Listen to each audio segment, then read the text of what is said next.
Hi, my name is Pam Colleen, and welcome to my podcast, Circadian Reboot, where we discuss everything circadian. And today I'm pleased to announce on the show that we have Dr. Vanessa Ingraham. Dr. Vanessa is a naturopathic physician and integrative medical practitioner. She was born and grew up in the Bahamas and now practices online while living an optimized quantum and circadian lifestyle from the west coast of New Zealand. She originally specialized in helping clients overcome cancer, challenges, and hormonal imbalance. When she realized the profound impact of circadian biology on oncological processes and disease states, she shifted from focusing on nutrition to addressing the biophysics that underlie all physiology, that is, light, water, and magnetism. Dr. Vanessa now supports change makers in elevating their health and performance while also offering a quantum approach and second option to those with chronic conditions. Hello, Vanessa. Thank you so much for being here today. It's such a thrill to have you here all the way from New Zealand. Before we get into the nuts and bolts of our talk, can you please tell me a little bit about your credentials? Oh, thanks so much, Pam. So I'm a naturopathic physician, and I did a fellowship in anti-aging, functional, and regenerative medicine through the Academy of Anti-Aging Medicine, A4M. And your dad was a medical doctor, so it's essentially in your blood. Yeah, so my dad was a medical doctor, and without getting into the big story, was practicing very conventionally. So he was very kind of just by the books, doing a lot of well baby visits and pediatric visits, and actually, just doing what was expected, had my first vaccines, and had a really bad vaccine reaction, which led my dad to almost want to quit medicine, but just begin to question everything. So after that, for 20 years, he went really deep into discovering what he called real healing was, and actually became pretty much the prominent holistic doctor in the Bahamas for the last 40 years. And you had a chance to work with him before you moved to New lucky Zealand. Enough. I heard you talk. Yeah, that's nice. It's great. Wish I would have worked longer with him. I know from other podcasts you talk about your mother having owned some health food stores. So you have a merger of both worlds, the allopathic world and the natural world. And you've really created an entire career around integrative medicine. And to add, the icing on the cake here, you're also a circadian biologist through your education and your motivation to learn this field. So I really want to congratulate you for all of your research that you've done and for where you are in your career right now. Thank you so much. I'm thrilled to be here as well with someone, an accomplished author of some incredible books. And I think we have a lot of similar connections in the old naturopathic medical field. So thank you. Yeah, absolutely. Now, one of the reasons why I wanted to invite you on the show is because of a couple of articles I read that you wrote that were in an app that I use called Circadian. And these are incredible articles. One is called Sunspiracy, Medicating Conditions versus Sun Exposure, and another one is called Ultra-Processed Lights. Now, both of these articles have a consistent theme throughout them, and perhaps we will have time to talk about both. But what I really want to dive into is all of the conditions, all of these very, very horrible conditions that people have today and the costs that would be associated with them, not just the physical and emotional costs, but the financial burden. You list several chronic conditions, and I'm wondering if it makes sense that we go through some of the numbers and some of the studies that people should know about if they're even thinking about taking medications for these conditions, that maybe they should, yes, work with their doctors, but explore the idea of using sun therapy before taking some of these medications. So I know when you started the article, you touch on the autoimmune disease in general is inversely associated with sun exposure. So that, the more you're exposed to the sun, the less likely you're going to be diagnosed with some sort of autoimmune disease. Maybe we can start by talking about autoimmune disease. That's a really important one, and one that's really closely linked to, even epidemiologically, distance from the equator. So we see as we move away from the equator, we generally see higher levels of, across the board, different types of autoimmunity. And I think it's important to remember, too, it is sun exposure, but it's also sun exposure across the lifetime. So we know that pregnant women who get more sun, who have higher vitamin D levels as a proxy from spending time outside, have children with a lower risk of type 1 diabetes and certain types of allergies. And then there's, for things like breast cancer and some other autoimmune diseases, it's also, there's some really critical periods of development, like around puberty, where we see that adequate sun exposure, time outside, is really protective later on in life. So while, of course, we're going to benefit from increasing our safe sun exposure later on after we have a diagnosis, it's also important to kind of look at this through the lens of your children and, people that you know, or if you're trying to become pregnant, and, thinking about sun exposure from across the lifespan. And so when it comes to, here's a big one that you talk about, and this is going to resonate with a lot of people, is weight loss, obesity, and the drug Ozempic. And the cost, you outlined the cost of taking Ozempic. And of course, there's a huge cost to being obese. There's a lot of comorbidities with obesity. So it's costing society a lot of money, causing a lot of suffering as well. But this medication, Ozempic, has devastating side effects. Yeah, especially. So it'd be nice if people knew about the relationship with sun and weight loss. Yeah. Absolutely. So we have a system, a gene in our body called the POMC, the pro-opioid melanocortin system. And this is a gene that on exposure to UV light creates 7 different peptides. And peptides are, a lot of people have heard of using peptides, like Ozempic is technically a peptide, which is an short amino acid sequence that tells your body to do certain things. It upregulates certain hormones and has biological effects. And when we're exposed, when we have sun exposure, especially to back that up. This POMC gene is all over the body. We have it in our skin and all over the immune system. So sun, especially on the skin, especially on the belly, the backs of the legs, the shoulders, this actually causes that activation or upregulation of that POMC pathway to produce the peptides, and especially of importance when it comes to satiety, to body composition, is the alpha and beta MSH. And they do a lot to regulate appetite, as well as POMC will make a hormone called CLIP, which influences insulin sensitivity and our body's ability to use sugar. So just something as simple as adequate sun exposure actually regulates the appetite. So you can have a big influence on body composition and body weight through appetite regulation and satiety through just getting adequate sun exposure. The Ozempic, which is a GLP-1 drug, has some interactions with the leptin-melanocortin system. And this is another really circadian-based system that talks to our fat cells, that our fat cells talk to our brain and tells us information about how our body fat stores. And when this system is dysregulated because our circadian rhythm is not optimal, or we have circadian disruption, too much light at night, insufficient light during the day, then our brain never knows that we have enough fat on us. And so what we'll do is we'll just keep accumulating fat, because the fat isn't giving the leptin signal back to the brain to say we're full, we have enough, we're nourished, we don't need to put on any more fat. So it's the circadian dysregulation, the lack of adequate light, that actually, on some level, you could almost say, makes us need drugs or makes us more likely to need those medications for weight loss. Now, have you worked with patients who have used your regimen and lost weight? Do you see that in your practice? Absolutely. Absolutely. Before we even talk about diet in my practice, or calories, or anything like that, or even macros, we talk about time or circadian time restricted eating and optimizing your circadian biology. And I'll tell you, if you can regulate your light exposure, that'll influence your cortisol and your insulin, and also help to lose weight regardless of diet. Like, people don't realize blue light, unbalanced blue light from devices, from indoor lighting, stimulates appetite and stimulates our cortisol, which means we're going to have higher blood sugar and be hungrier even if we don't eat any food. So if we look at Facebook at 10 o'clock at night, we could have a blood sugar response. It's the same as having a snack just from the light. So light is a powerful driver of what our metabolism is doing at any one moment.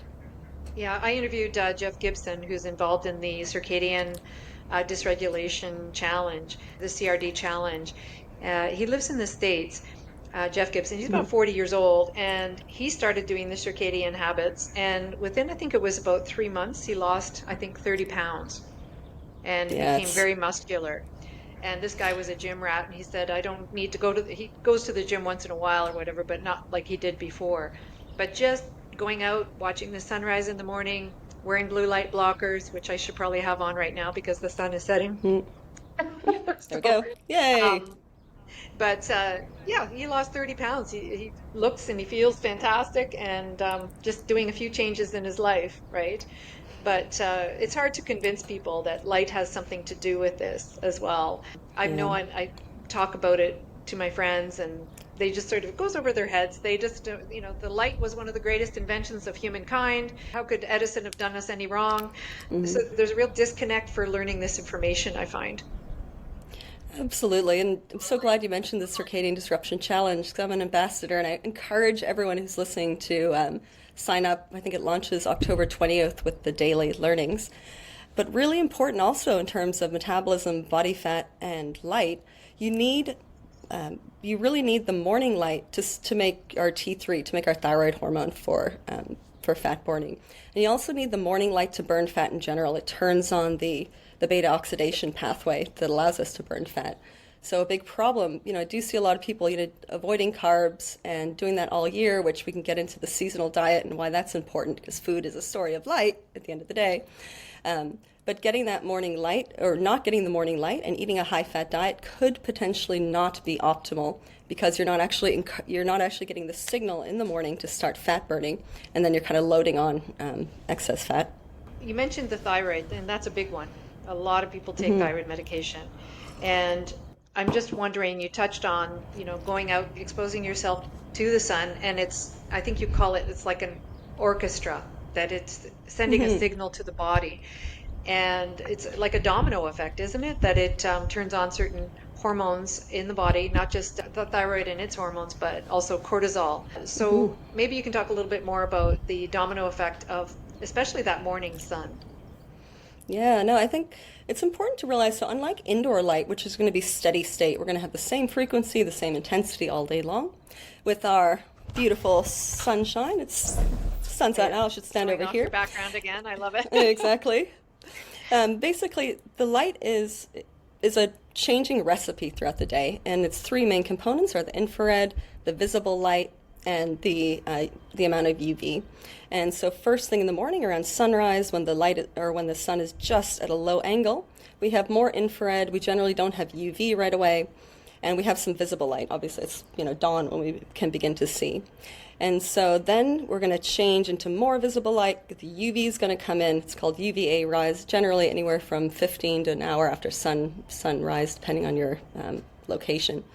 And as that changes then to the UV, we're setting, if we're exposed to that entire kind of changing spectrum from the morning to midday to the afternoon, we're telling our body, I always say light is like the conductor of the hormonal orchestra.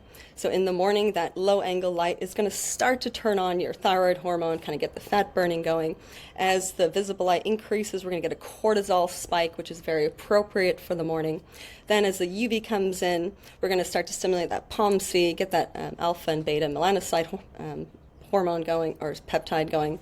And then, obviously, as the light goes away, then as that light leaves, then we're going to start to get our melatonin. And all of these hormones that are secreted at the right timestamp based on the light signature are so important. And if you miss, say, the morning light, then it's really hard for your pituitary gland and your body to kind of calibrate to midday. Like a very good example of that is if you miss the morning light and that early morning kind of POMC stimulation, which would upregulate your alpha MSH, and then you just go in the sun at midday, you're more likely to get a sunburn because you haven't kind of primed the skin with the red light and the POMC, the alpha melanocyte stimulating hormone, to begin to kind of get ready for the strong UV, to start to make that melanin, which is going to protect the skin. So it really is important, even if it's for 10 minutes, at certain times of the day, to get outside. And the most important times would be around sunrise, if you can. Even another great time to get out is around that UVA rise. Sorry, a bit windy. UVA rise, and the UVA rise is really where we start to make our neurotransmitters. So I always say the morning light, the UVA rise is like our nature's Prozac. We're going to get our a lot of dopamine, our serotonin going. We're going to start to make some melatonin to get released throughout the day. And then at the end of the day, that melatonin will then turn off our sex hormones, which is really important, especially if we want to get into the breast cancers, the colorectal cancers, and the hormonal dependent cancers, which are really closely tied to circadian disruption. I heard in another interview too, talking about hormones, this phenomenon that's going on with men, the low testosterone. It's becoming an epidemic. And of course, there's going to be medications for that. And yet that's tied into the circadian rhythm as well, is it not? Absolutely. And so if you think evolutionarily, our body always has a choice. Are we in survival or are we in kind of reproduction kind of mode? When we're stressed, generally we're going to see a downregulation of our progesterone and testosterone, our sex hormones. And we got to remember that blue light, and there is a lot of blue light in the morning and midday, and that's good. That's going to suppress our testosterone and our progesterone because our cortisol will be higher. But if then we continue that bright visible blue light throughout the evening period, we're going to keep our cortisol high. So, a lot of doctors talk about adrenal fatigue, which is not actually a thing. It's more adrenal down or brain down regulation of cortisol. But what happens is if we get too much blue light, our cortisol will always be high. That's going to lead to adrenal fatigue. And if our cortisol is high in the evening, then we're not going to make our testosterone and our growth hormone that night. So I think it's a big cause. Like I work with a lot of CEOs and people in the tech industry. And in terms of testosterone suppression from screen use at night, it's just an epidemic. And there'd be a lot of muscle wastage as well because you're not producing enough Absolutely. growth hormone when you sleep at night, right? And and also depression. Muscle wasting is another clue, right? Definitely. And also depression, like just that lack of drive, for men and women when testosterone, we think of it as just for, libido and sex, but it's so important for brain health, like you said, for muscle, for cardiovascular health and risk of dementia. And you touched on the antidepressants in the article, and again, that's a huge, huge industry. And I think, for years, myself included, you think, oh, the sun is really good for vitamin D and also for serotonin production. I look back and I think about what my belief system was around sunshine, and it was really, really myopic, very overly simplified. But to get that lift, the endorphin lift from the sun, it's quite a cascade of chemicals that are being created, is it not? Absolutely. And sorry, I forgot. POMC, one of the other peptides it makes, is beta endorphin. So nature has actually made us, sun is so important, nature has actually made us on some level, you could say, to be addicted to the sun. We get this feel-good chemical, this basically endogenous opioid just by going outside. So it must tell you something that the sun is supposed to be good for us. Yeah, gives us a lift. And then with regards to sleep, this ties into sleep because you have serotonin and you have the I don't know if you can call it an antagonist, but the opposite of the serotonin is the melatonin, basically. And you touched on it earlier where you say we produce the melatonin earlier in the day, and then as soon as we have darkness, we actually use the melatonin, and that's when we sleep. But people are not necessarily in dark environments at night, so they're popping all these melatonin pills trying to figure out why they're not sleeping. And really the secret is really about getting rid of what you call in your other article here, the ultra-processed lights. So those ultra-processed lights are tricking us into wanting to stay awake at night. And the people are scratching their heads trying to figure out why they can't sleep. I know. I always challenge my clients who say they're night owls. Oh, I'm a night owl. And I was like, go camping for 3 days and tell me if you're still a night owl. They're all like, no, I was in bed by 7:30. Okay, so. But I think on the melatonin, that's such an important point. A lot of people think of melatonin as a sleep medicine. And it's really so much more than that. We actually have 2 types of melatonin. We have our pineal melatonin, and from Scott Zimmerman's work, we now know we have another pool of melatonin that represents probably 70% of our entire melatonin, and that's our intracellular or mitochondrial melatonin. And in terms of pineal, our circadian melatonin, it is blocking the light at night, but it's also sufficient light during the day to really build up that pressure, that sleep pressure, and have enough melatonin to release when the light goes away. So as important as blocking the light really is the light during the day. for melatonin. And then with the, sorry. Go ahead. So that's the pineal. And then for the intracellular melatonin, so melatonin isn't just for sleep. Melatonin is one of our body's most important antioxidants. It upregulates the immune system at night, especially in terms of natural killer cells and our defense against viral infections and precancerous cells. Melatonin also suppresses estrogen. So one of the links between breast cancer and shift work is the melatonin link. So when women don't have melatonin at night, their estrogen is always just too high, and so you're having this extra stimulation of the breast and uterine tissue. But But with the intracellular melatonin, we actually make that on exposure to infrared light. So 50% of the sun at any one time is near infrared or infrared light. And, everyone wants to buy light panels, but you got the best one outside for this. Then when we're exposed to infrared light, we make this intracellular melatonin, and we make this all day long. And this intracellular melatonin is one of the most important factors when it comes to mitophagy. So keeping our mitochondria, our cell engines, our cells' ability to produce sufficient energy to make sure they function optimally.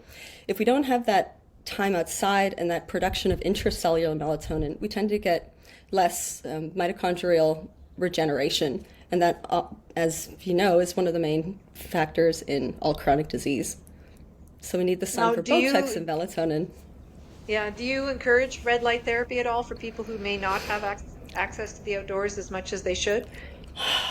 Do you try to everyone always avoid wants that subject? to buy. I try to avoid stuff because there's so many more benefits to the natural sun. And so when we think about near infrared light, it's a spectrum of light. We go all the way from 650 to, I think it's about 1280 nanometer light. And in the sun, we have little bits of all of those frequencies. When we get the light panels, the LED lights, they're going to have certain bands. So there might be a band at 650, a band at 850. And so we're getting some of that infrared nutrient, but we're not getting the whole spectrum, the whole food, basically. And so light panels are okay, and they're, I think they're really important, especially if you're in an office where you can't open the windows, because anytime we open the windows, light is nonlinear, we will get infrared light coming into the room. So we don't need to sit in the sun for infrared. We just need to have natural light coming in. But if you can't open the window for whatever reason, and you're going to be in an environment where you have indoor lighting, then using a red light panel inside, just kind of in the room with you, is absolutely a great idea. So that's unfortunately, over the last 4 or 5 years, coming on to 5 years, people are terrified, even more so, of the fresh air and the sunshine. And they're all, a lot of people are hibernating indoors because they're afraid of, the boogeyman, so to speak. And so maybe for them, if they can't overcome that fear and all the propaganda that was thrown at them, then maybe they might benefit from the infrared panels. But I totally agree with you. Yeah. Be outside if you can. There's one more really good use case, and that's for really fair-skinned people, or people that, they haven't had a lot of sun exposure. Maybe they're new to this and they're really worried about their skin and they burn easily. Using a red light panel inside and using that maybe even for a few weeks as you work up to getting to the stronger light, that can actually prime the skin, increase the collagen, decrease the inflammation of the skin. So when you do go outside, you're much less likely to get sunburnt. So priming the skin with infrared for pale folks is a really great idea as well. And that's, I know, what Jack Kruse calls the solar callus, and that ties into, we're not suggesting that people go outside and burn their skin, but building up your tolerance slowly, gradually is certainly a wise choice. Yeah, and that morning light, which is going to be the most infrared, the least UV, that right around sunrise, if you can get outside and get your skin in that, that's going to protect the skin, or use your red light panel before you go out. That's going to be really beneficial. That's great information. Now, with regards to diabetes, type 1 and type 2, you do cite some research showing the benefits of natural sunlight for both type 1 and type 2 diabetes. Maybe you can talk a little bit about the research there as well. We know that especially vitamin D levels, and especially in childhood and in pregnancy even more so, is highly protective against autoimmune type 1 diabetes. People that are type 1 diabetics, they will find that they probably have to use a little bit less insulin in strong UV environments. But obviously that's a tricky one. You need to work with your doctor and monitor your blood sugar levels. For type 2 diabetes, we have kind of three factors about natural sunlight that are beneficial for that condition. One is obviously the vitamin D levels. Vitamin D helps with glucose metabolism, helps with inflammation, can also help with obesity. We have nitric oxide. So nitric oxide is produced when UVA light hits the skin. It's what makes you look a little bit pink. Nitric oxide causes vasodilation, so it opens up the blood flow to the skin. And nitric oxide is also a very protective factor when it comes to modifying disease progression for diabetics. So you got the nitric oxide, and then also just the upregulation of that melatonin, that intracellular melatonin. Diabetics with high blood sugar have much more oxidative stress, so they have more, higher blood sugar levels, tend to have more inflammation in general, and just more oxidative stress. And increasing that intracellular melatonin will protect the cells, protect the mitochondria from that increased oxidative stress burden. For diabetics also in terms of oxidative stress, really important as well would be grounding. So if they can be barefoot on the ground in the sun, that's even better. When we're barefoot on the earth, the earth is a big negative sink of electrons. We can absorb electrons into the fascia through the exocrine sweat glands at the bottom of the feet. And that actually really helps with what we call redox. And redox is our body's ability to balance our antioxidant with our oxidative stress and kind of keep that system healthy, keep the cells charged up like little batteries. Fantastic. And another area is asthma, breathing problems as well. I mean, if you think about the old-fashioned, clinics that they had 100 and some odd years ago, and they people out in the sun for treatment at these spas in Switzerland and what have you. Some of them were actually curing asthma and things like that just by exposing people to lots of sunshine. Have you studied some of those old spas?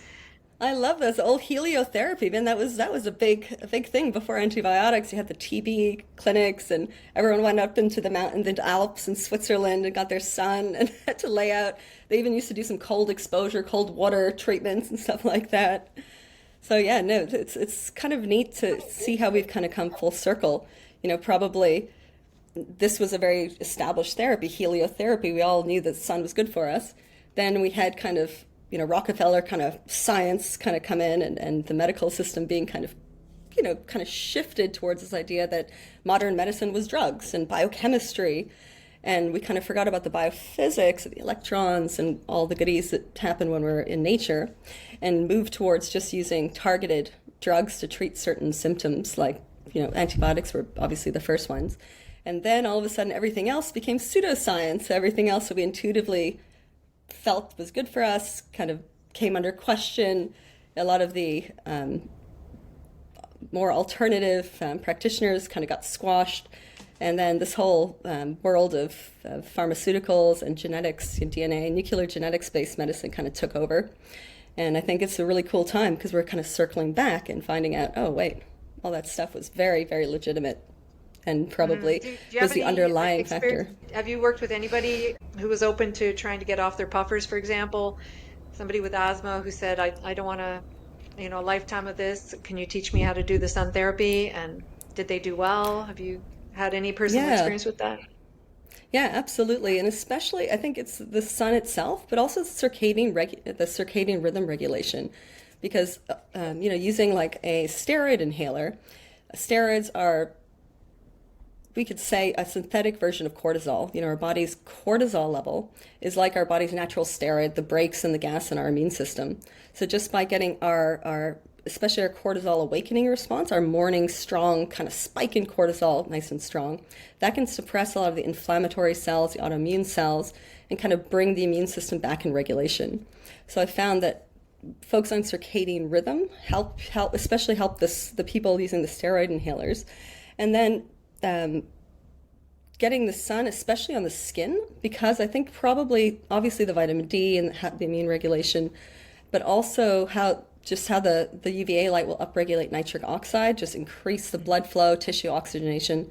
I think that's probably the mechanism behind it. But yeah, no, definitely And seen also with blood benefit. pressure too. So there's a lot of blood pressure medications are out there in droves as well, and that ties into the nitric oxide as well, right? Absolutely, and also the sildenafil and the Viagra's and all the the nitric oxide medications. If guys would get more of their skin in the sun, they might not need those medications as much. I've heard different theories that you need to have your skin exposed to the sun directly, that clothing does get in the way, and then some other people say it doesn't interfere that much. What's your take on it? This is a great, I'm really glad you asked that question because it depends on our goals. So infrared light comes down, and infrared can also be, the far infrared is also felt as heat. So infrared light can penetrate through clothing as you kind of walk, even if you're walking in the shade, like on a trail in the forest. Infrared light will be bouncing off the trees and the foliage, and will be coming into the body. I mean, unless you're wearing like a big thick jacket, but normal clothing, infrared light gets in. So we tick our box for our mitochondrial melatonin. For the benefits on POMC upregulation, for vitamin D, for nitric oxide, you do need to have your skin physically in the sun. So you do need to get the UV directly on the skin. So there are little workarounds with this. Obviously, not everyone wants to be, have their belly out or be, uncovered walking around. But you can get what I always buy whenever I go to like the secondhand shops. I'm always looking for those, like the macrame and the holy, those shirts, like the loose knit kind of garments, or even the basketball shirts with the little holes. And those are great because then you can kind of feel like you're covered, but you're still getting the sun on your skin.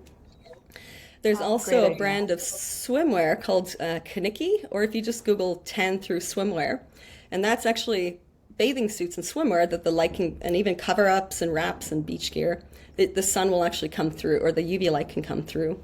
So that's a good option as well for people. It's the opposite. My friends are all like putting on their suntan lotion. They're wearing clothes that block the sun, and I don't say anything. I have to keep my mouth shut because they really are terrified of the sun.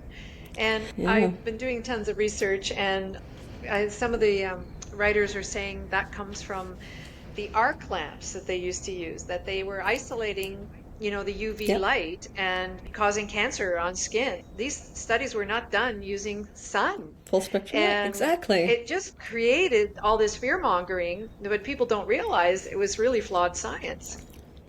Absolutely, and also flawed science because it was done mostly on hairless, usually rodents. And rodents are very different, and usually, all of these animals are albinos, so they're not able to produce melanin in their skin like we are. So by using that animal model under artificial lighting conditions in the lab, so these animals are probably going to have circadian disruption also, which we know is another factor in skin repair. If we don't have darkness at night following a bright day, then our skin is more damaged. That's also kind of plays into it. But what a lot of people don't realize is the antidote to UV in terms of skin aging and skin damage is the infrared light. And the sun always has 50% infrared light.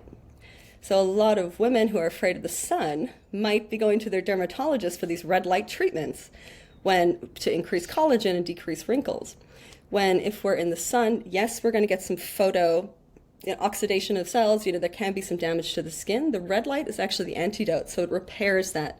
And especially the red light, if you are able to stay out to sunset, getting that extra dose of red light when the UV goes away, that's going to have an extra reparative effect. So all of the, so I think it's quite sad, but maybe by design, that all of the skin cancer, skin aging studies were done on animals with that narrow band UV light. Yeah. It's been horrible. Down the street from me here, there's a lady who kept her kids and still keeps her kids inside.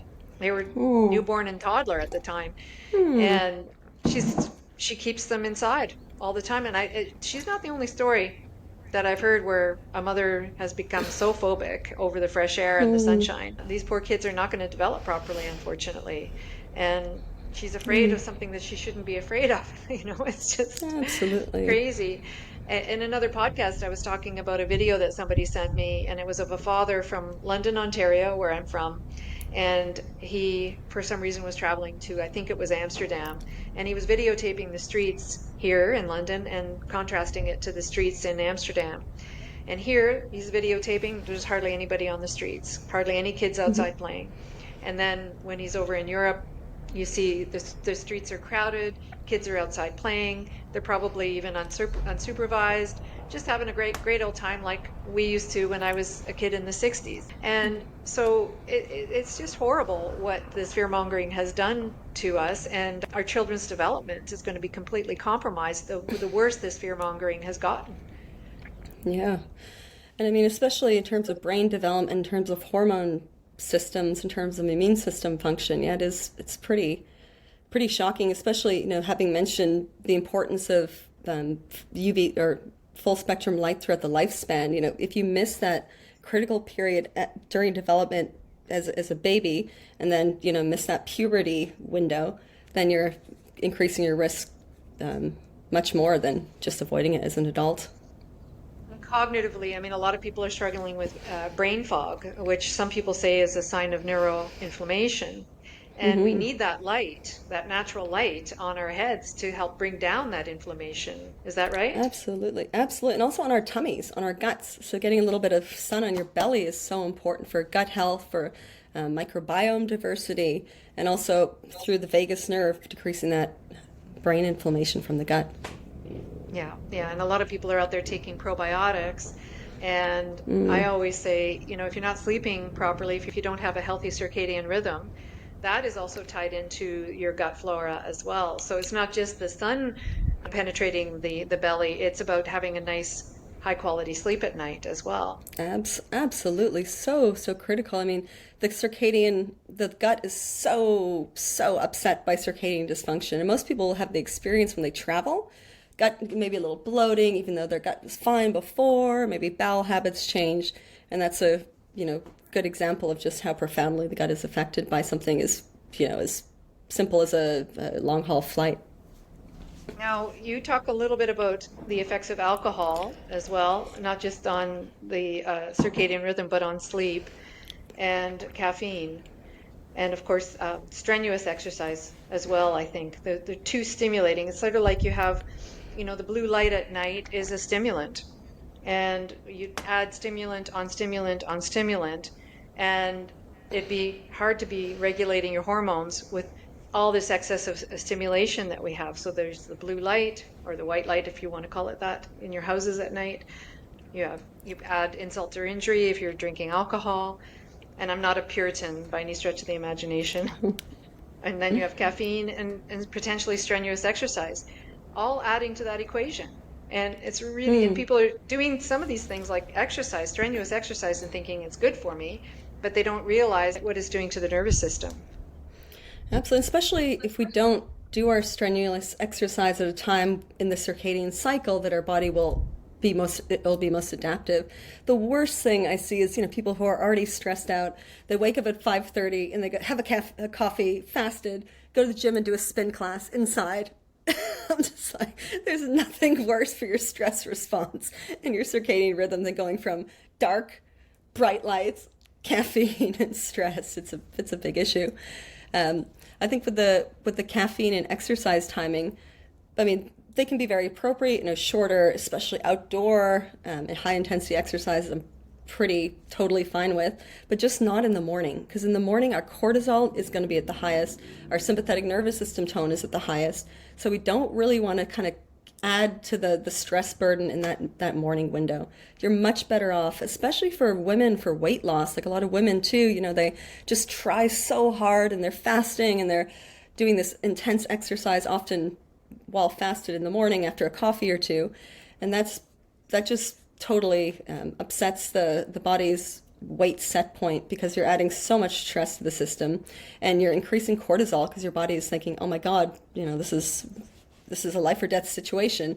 And that cortisol is going to try to protect you and going to increase, especially the belly fat, because in our abdominal fat, we actually have stem cells. And those stem cells are going to be there to protect us, to get us through whatever the stressful event is that our body is interpreting. So in terms of, for women, weight loss, having, waking up, nice, easy, go outside, get your morning light, maybe go for a walk, and then have a big breakfast, especially with protein and fat in the morning, is really important for that leptin signaling. If we get the right light signal, we're well fed, in the morning, then our leptin levels are more appropriate, and our fats and our brain and our fat cells are having this nice crosstalk, which is saying, "Oh, okay, we're well nourished, we're relaxed, we don't need to have such a high body fat set point." So, But the strenuous exercise later in the day is also a bad idea because it's too stimulating before you're supposed to be relaxing for bed. absolutely. Actually, this is a really good time to mention the Circadia app. Because the Circadia app, if you kind of download that and look at it, it'll tell you based on your circadian rhythm where you are, GPS location. If you did want to do a workout, the most appropriate time. And for most people, that's usually in the kind of the early afternoon. That's good to know. And alcohol, again, is something else you want to do. If you're going to drink alcohol, don't drink it right before you go to bed. Drink it maybe early, evening, and hopefully not on a daily basis. I just know that when I do any kind of tracking at all, and I've had even a couple of sips of alcohol, I can see it on my outcome in the metrics. It Definitely. totally messes up my sleep. Alcohol profoundly impacts sleep architecture and your ability, especially to get into that deep sleep for that growth hormone release. I mean, I'm even that naughty that if people want to drink, I'm like, have a long lunch, have a beer at lunchtime if you can, if you're not working. I think, if you're gonna have a drink, the best time would be probably around lunchtime, because I would say even 3 to 4 hours before bed is too close for alcohol impacting sleep. I would agree with you just based on some of the tracking experiments that I've done. I just say Just that's have a just not mimosa worth for it for me. breakfast. I don't know. It's just not worth it for me. I was like, No, it's not. my sleep is too important. So alcohol be Absolutely. gone. I do drink sometimes with my friends, but it's pretty rare these days. I just, the consequences are so terrible. And then especially, just because it's October, Breast Cancer Month, it's really important. Like, I don't think a lot of women realize the increase in risk of breast cancer just with moderate drinking. I mean, we're told generally 1 drink a day for a woman is fine, but the breast cancer research shows that when you get above 6 to 7 drinks a week, your risk of breast cancer actually goes up pretty substantially. So, Yeah. I think as little alcohol as possible. Obviously, maybe the social and the fun offsets some of the risk, but I would say as infrequently as possible. It's funny the reactions I get when I tell people that alcohol messes with my sleep. If you don't start that in a conversation, nobody ever talks about it. As soon as I Yeah, start talking about it, all of a sudden, everybody starts admitting that when they drink alcohol, they have trouble sleeping. So I think we just have to have the conversation and we have to talk about it with our friends and just create some sort of domino effect throughout all of society to say it's not worth it. Because your sleep is so critical. Everybody knows if you sleep well at night, you have a great day the next day. It's night and day different absolutely. compared to a night when you really struggled with your sleep.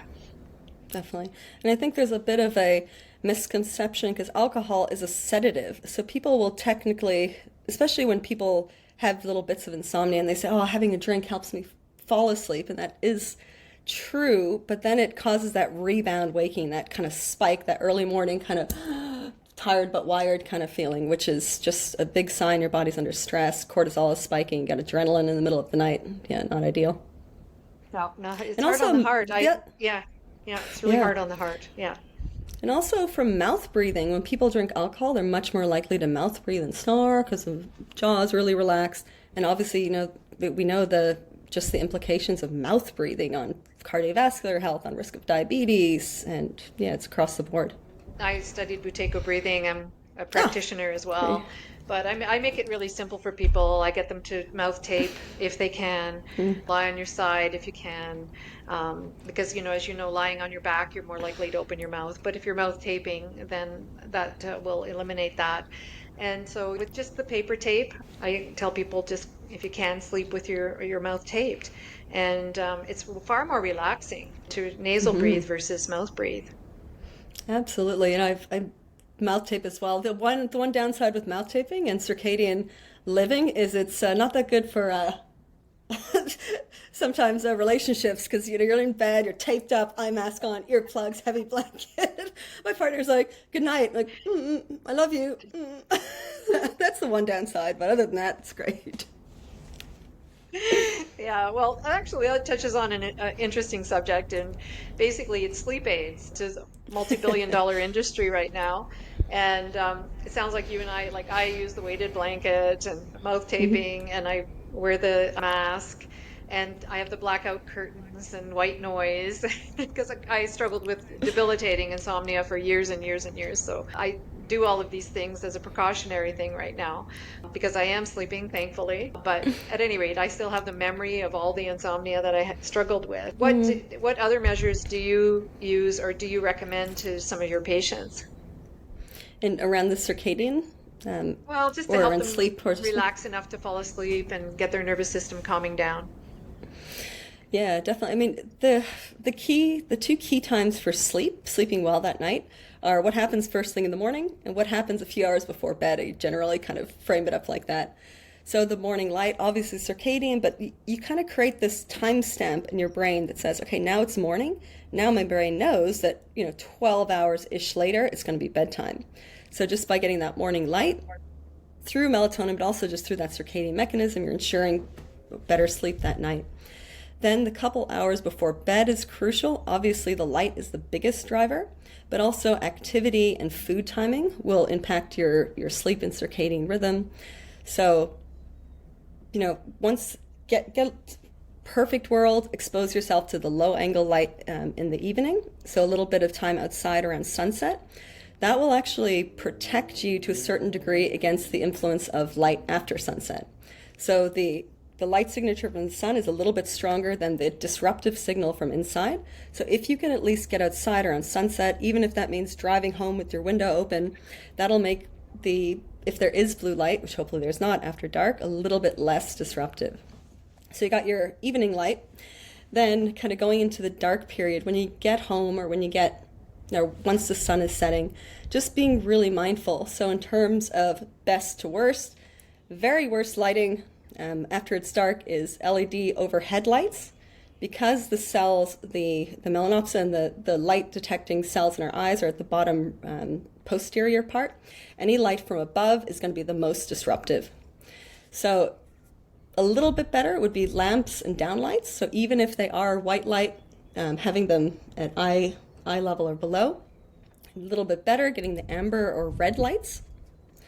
Got to be careful with those too, because it is the color, the spectrum of light, but it's also the intensity of light that matter for melatonin and for sleep.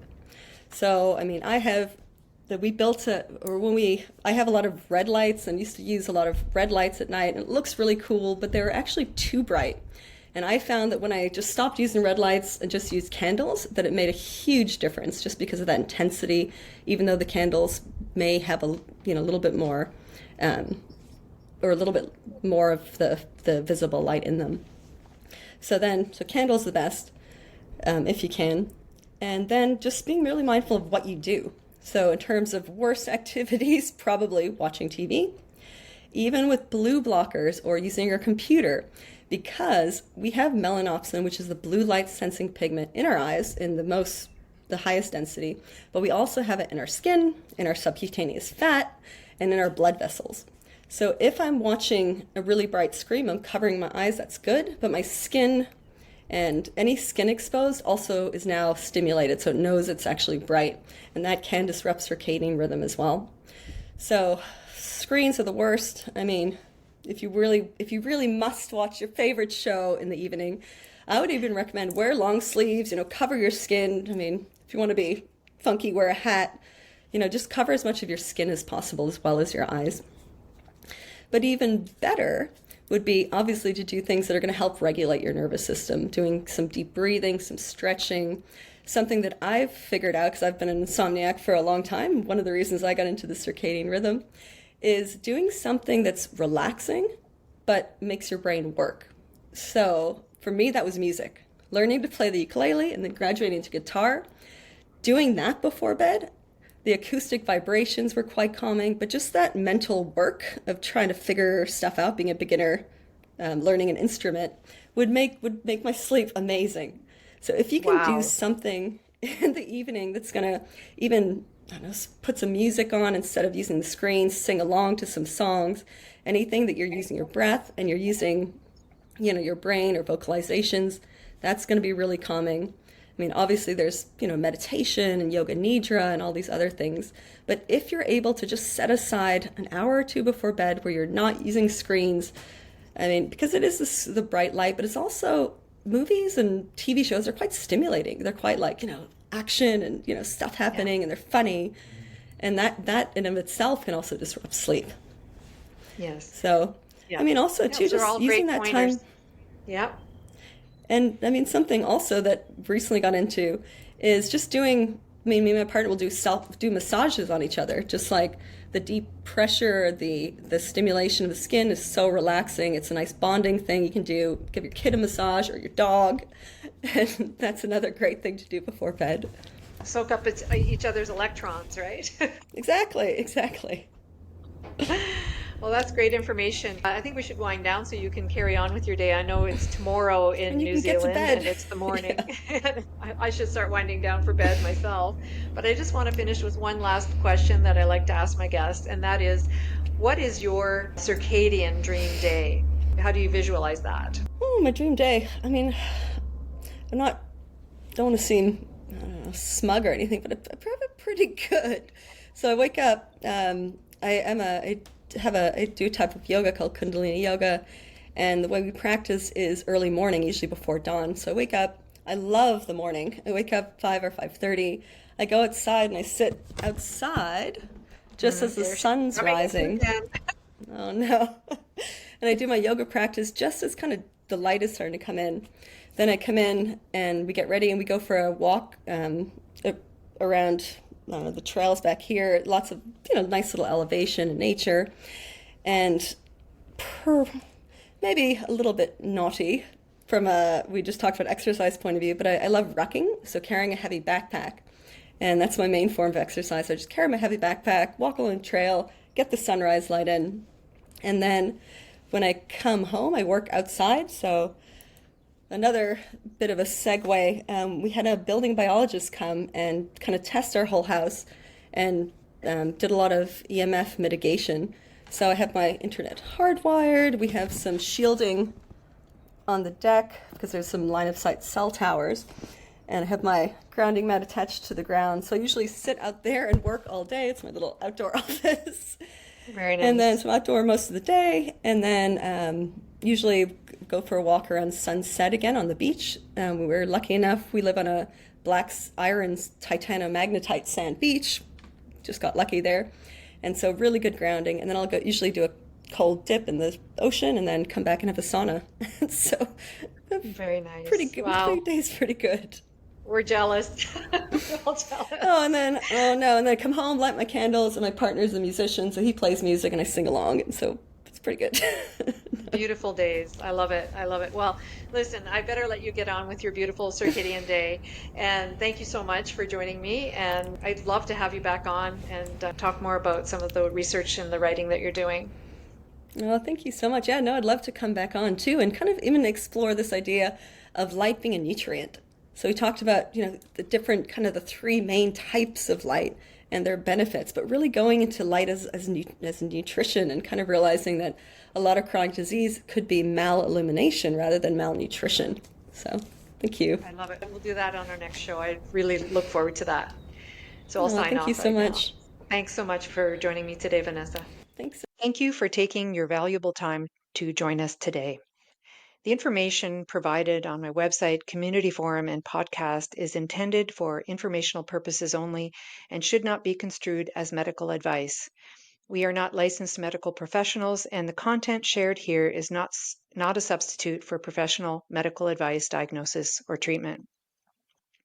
If you are seeking health advice or have specific medical concerns, we strongly encourage you to consult with a qualified medical doctor or healthcare provider. They are trained to evaluate your individual health needs and provide personalized recommendations tailored to your unique circumstances.